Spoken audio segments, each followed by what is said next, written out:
Good morning. Ngasigi video hapetang yeng minarase ko ngasi thangje ko. Thangje se negativity remove tawagiti khwaidagi phabana mene ko haidi imung dagi phatawdi sengdokpa lawthokpa suguma mayam se ko. Ado mamang gida haidi long hapa ko tawda thiba khangde kai harakpa yawa ko. Ado kai gino am ai din nunti gi ai isamok ningjang jade haidi aina kai hai gi bano haibado tips to mo ka nunti gi daily oina simakpani na ko. Haidi particular oina sigi topic siga fain tawga haidi hoi manifestation gi kaino belief ke ka thibadi am lai aduga sugum macha macha tips hai gi base ai isamok ningjang deba mo haidi karamba video da aina hai gi bano haibado haidi daily message ta tips mache na mapi bani na maina ko. Ado smain to biro ko si phi angang base le ko long mari khatang laurani aduga si se akoina kisi gi bani khangde na traga haidi mathak sida haidi kisi ki ba yaraga na ki biro ko phi se katang koi ai chanang yaw bagi kisi ki ba yadre ado si se kisi ki raga natraga langama maina mathak ta yesalaga ko si se akoina mon makha da thambiraga mathangi numit ai taraga hore nungrang to masida thammani ba ado hayeng ayuk se thoga mapanda langthokhiba hai tare ko hadi surok wang mai gi gate wang bada langthokpi khiba hai tare ko aina sum khanse keno ma sum khanba gumba leiraga di ko hadi pot to yam thuna oina bagi damakta hai tare ko kemta haiba sonba kemta leite ko sum na wakhan sum khanjau ba sum aina ngai riba sum pot se hadi yam thuna oina bagi damakta hadi blockages leiriba mayam te remove tongna bagi damakta hai tare ko adana sigi red machu phi red che dum leiraga thamo mache na ma sugum macha macha sum sina base ko sida mateng oina ba hai tare ko adu sisina sida leire ko akhoi gi long gi tawgada bai mong do card ki message hai petang yeng minara se aduga thang je se kei tok pa yage habado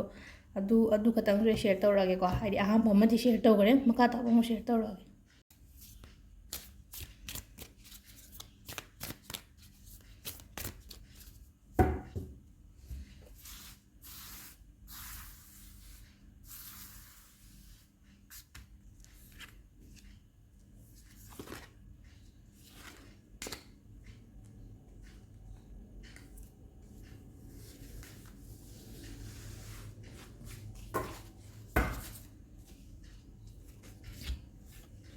Sila ko 1 2 3 card number 1 2 3 le ko sida mom khan bira se ko 1 khan ba mi ngai ko 1 khan ba mi ngai gi kitang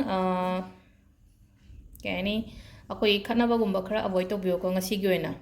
haidi khana ba hora aga su manabi no taro no mina na wanda phana phata ba keno tora haira aga su nungai tana ba wa haira aga su ngasi gi oina ai mi khana ba yade ko haina ko haidi khummu ba natraga khana ba natra nungai ta ba keno tora matam da avoid to bio su gumba phata ba mayam sai tare ko nangda changan gano ko number 2 ko number 2 se negative ngata la ngasi ko devil card hai na ko devil card se chaba thapa da khatang section bio ko khwai first ko chaba thapa da khatang section bio aduga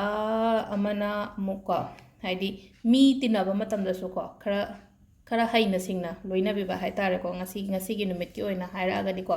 haidi nang na mi punma matam da su khatang singo aduga ai especially gi chaba thak pa hairi nupa ngai gi haira singna ko haidi chaba thak pa se phatawdi ge ga chaga no ngasi se haidi hidak kumba thak po ro mo ro ko adumba kya chabi gano haidi phataba chinja khai tare ko avoid to biyo ko aduga ahum subagi sina five source ko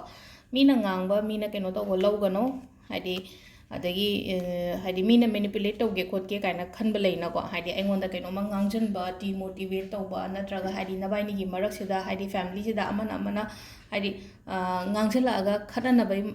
machak silakpa yai ba dun haidi mina ngangba taganu ko haidi avoid to biyo haidi ngasi gi na kemta haidi mana adu tami adu mana tam iba wari du na haidi nangonda matha sahan gano ba ado si se sida leire ko amna haidi chamchamba message hai tare ko haidi nomagi kitang aina tawba ya da ba adum ba oina oire ko ado card se ngasi gi na di yam phajana di laktre huma ko kesu gaide atarga so haidi koida guidance ne piri se do timing ko timing se pung taruka minute ni futare tagina pung nipan ga minute rama thoi pawom phare adu matung da taraga minute yang khai nipan dagina nundhin gi pung ahum ga minute nipan phawom leire ko aduga nungda oiram gina pung mari ga minute kunthra hum doi dagi mari ga minute kunthra hum doi dagi taruka minute taret phawama aduga nungdang gina muk taret ga minute ni futaruk dagina ahingi baroga minute kunthra mari phawama sida lere ko koi gi timing sina aduga thangja ko thangja ina mamang da swai ko haidi Saturday se imung wai te bo ko matam da thum ka tang ha pa te thok pyo adu duna haidi engon da gi negativity hai tare ko koi imung da gi phatau di mayam loina chat khini da gi haidi mingon da kaino ma pi ge haira ga di thangja gumba sida pibi ba mingo da gift kumba hai lei na ko hai aina lei ta balai ba magi mating pangge haira ga di thangja numit kumba se da to bi ba ma lei ko aduga atai ko hai dress kumba da haira ga na hai di kaino black kumba set pi ba hai tare ko aduga thangja pokpa ngai de ko hai di black amuk set kano ba thangja numit ta khambra ketang bright over color kumba se lo yellow kumba kai kumba ko hai di akoi gi thangja pokpa mi ngai se hai tare ko hai di nangi oina di hai tare already hai di nangi graha do hai di mamli ba ta oina ba koi Saturn se ko adu hai di amu ba mu season ga no ba atopa rashi gi ga shugai de ko ngasi hai di black pamba ngai di adum black kumba se pi be aduga especially Saturday popo numit di hai di Saturday numit ka no set ka no ko black kumba set ka no katang bright over color kumba se yellow orange kumba red kumba ha se ne ko adumba ado sida lere ngasigi video se anobo mayam oiragadi subscribe toromo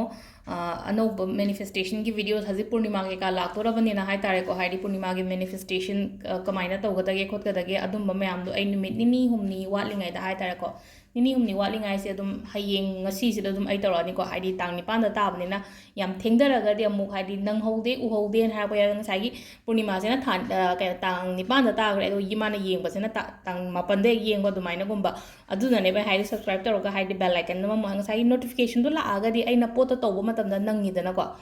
lanthokki de na ko haidi sam ha ba kaino ma ina semo haidi sengau semo ha ko sengau sem ba se da sagi adu do pot to attract to na ba ne ba ina semon hai se ko aduduna haidi taw matam do matam chana ai manak ta yora agadi aina loina mang nang ba hai tare ko aina khudak ta hapok am ta nate ba haidi numit nong mawali ngai da natraga nini wali ngai da admaina share taw bani na ko aduga amana ai jum hage ko akoina kai haiga dage hai kansida imung se akoina kamaina shengdok ka dage hai ko yamna simple loiba mong la mu si ma khatangai share tarom ge ko haidi yam thuna hai tare ko imung sidagi negativity remove to bo khopa ko si se angang mapanda leiba angang gumba leina ko hostel da leiba oiro natraga akoi gi ai office ta oiro ko haidi hostel da leiba angang ai haidi like rom ko ba farak tai ko le dai hara ko su yawe na ko adu duna kamai to ga da haidi nungti gi dup natraga candle ko haidi ai yoina di haidi candle oina tawbira su yai ko haidi mai oina kat lo ba khomra mai oina kat pa haira ga ding sagi hostel gumba da leiba natraga ai gi office gumba da di haidi sagi ishor gi idol gumba si di leita ba su ya oina ga adu duna kain to ga da sagi candle mai ama katang thalaga haidi ama eta mai ge ama heta da yai ko ka shukai de ko katang khara nan ba jaga am da khallaga thanbiro ko mai ama thanbiyo ba nungti gi ayuk ta thale phare natra ayuk ta ngam hodre na khalase ba nungda oiram thalo ba nomagi mai ama katang thanbiyo ko haidi mi sin se haidi spiritual oi ba su yawe oi da ba su yawe short thaza ba su yawe thaza da ba su yawe ko ado thaza gera thaza ro ko haidi kitang ko amuk ka norom da laga de ko haidi mai se ama ka hai tare ko fire hai tare ko ngasai chak to ni ba mai se universal purifier ne ba marom da di aduduna haidi nangna keno taw matam se da haidi si se akoina fire oiraga di haidi nangi surrounding da leiriba negative particles oiro natraga energy oiro ko adu do burn taw gini haiba gine ba aduduna haidi mai gumba than biyo ko haidi sida akoina loin mak haidi dharma ko dingi de yeng se ne ko adu christian da haraga so candle gumba dum than ra moja aduna chamane ba dum se da haidi aigi da yeng ba se muslim yeng ba su yawe adagi mete yeng ba su yawe adagi christian yeng ba su yawe ko aduduna haidi akoina hindu oramne na hindu gi matang da khatang khara keno taroga semena ko haidi mawong myam se aduduna ana jai se haidi ishor gi adoda gi kemta believe taw da ba mi oiraga su mai di thanbiyo nangi ka da ko nomagi candle ma kari ma di haidi ekta thalore phare thalodre nang da gumba thanbi ba hai tare ko sima khatanga taw bi ba yai ngasi gi video sida leire ko thank you